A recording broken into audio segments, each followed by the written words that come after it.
Welcome back everyone. You've probably seen the title and are thinking to yourself, yeah Coops, that doesn't surprise me in the slightest. You can't kill quite possibly the hardest boss PM has put out in Limbus Company to date. But that's just it. I can kill Dulcinea, but it is soul crushing to even make an attempt, with any potentially winning run taking an hour or more to even get into phase 2 of the fight, and we can fail at any point along the way. So allow me to walk you through the madness I found myself in, and why I think this boss has fully earned the title of being the hardest boss of Canto VII, and quite possibly the hardest boss of the entire challenge. But before we do that, I'd like to ask you to subscribe. Normally I wait until the end of the video to do this, but with the insane suffering I went through to even get to this point, and the insane suffering I will continue to suffer for your entertainment, I think I deserve at least your consideration. Plus it'll inform you in the future whenever I do something in this similar caliber, and trust me, I have plenty more worse ideas to come. Now if you haven't reached Canto VII yet, allow me to explain the new mechanics we've got to deal with, and how the specific boss interacts with them. The most majorly beneficial mechanic for us is the new way of getting sinners into the battle, the chain battle system. What this system does is essentially replace a sinner when they die, putting another sinner into their place. Now, on its own this is fairly useful. When sinners normally die, they leave a corpse, which means that we permanently lose a skill slot for the rest of the battle, but this way we can replace them with another useful slot once.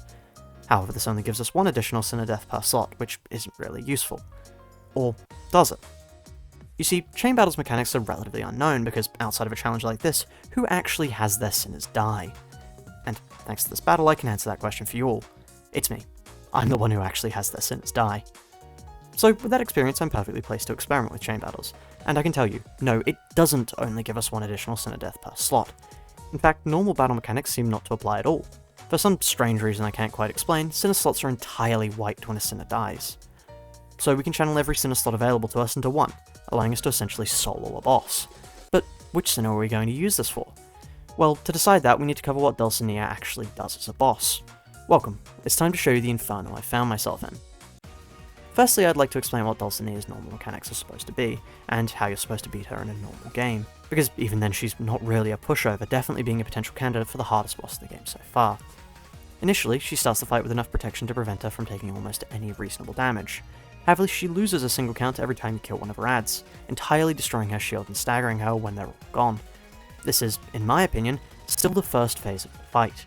But why is this the case? Well, rather simply, it isn't even close to being over when you break this shield.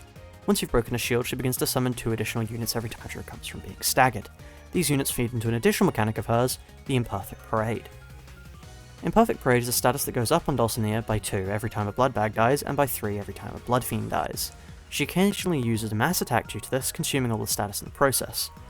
Every 5 consumed she gained 1 fragile, making attacking her even more valuable. Surely this should make her easy to kill, right?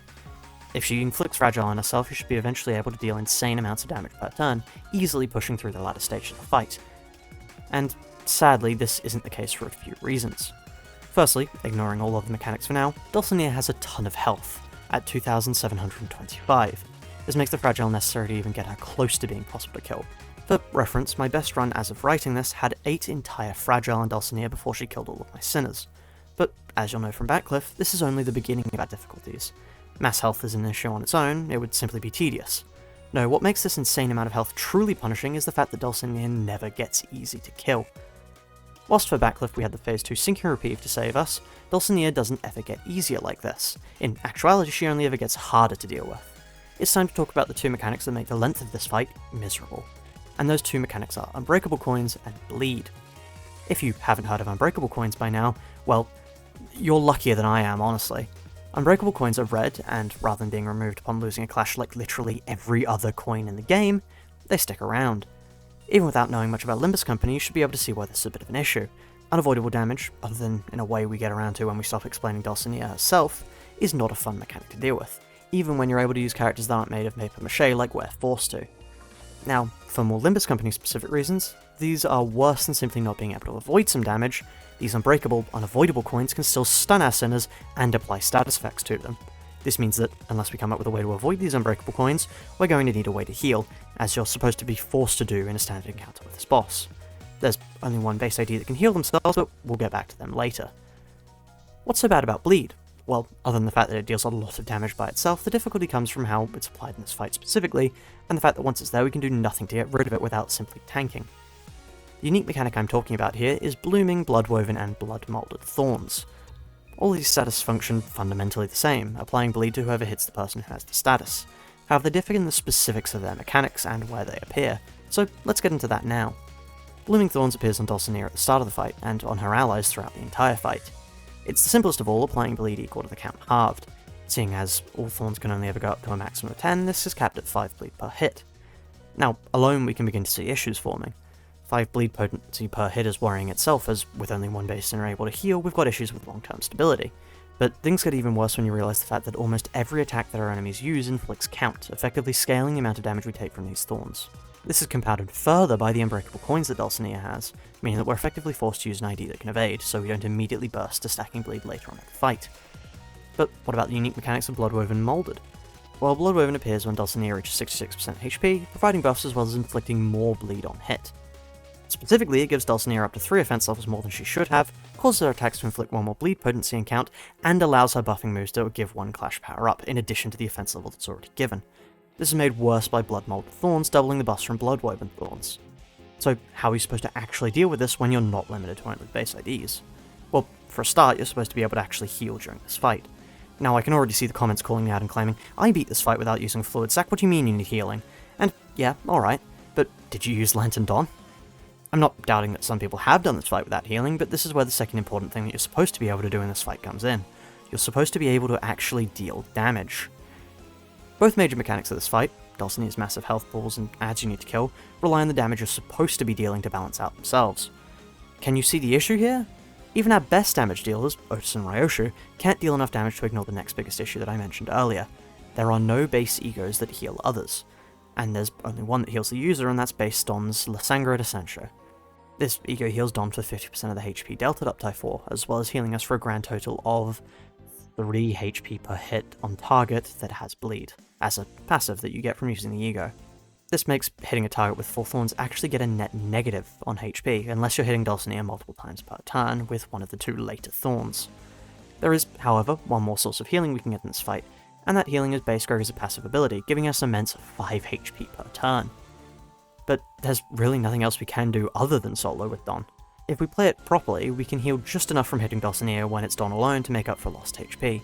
This, in combination with the need for ego resource to actually use other ID passives in La Sangre de Sancho itself, gives us our strategy. We're turning most of the sinners into meat shields. Using the chain battle system, we can safely bring every other sinner first to get us ego resource and a health that can be abused early in the fight. This is effectively the best strategy possible to pull off with base IDs in my own opinion. There is, however, one crippling issue with this method, and that issue is the ever-recurring problem, the 5% chance to hit Tails at 45 SP. I swear I must sound like a broken record at this point, but this chance is the bane of my existence for one simple reason.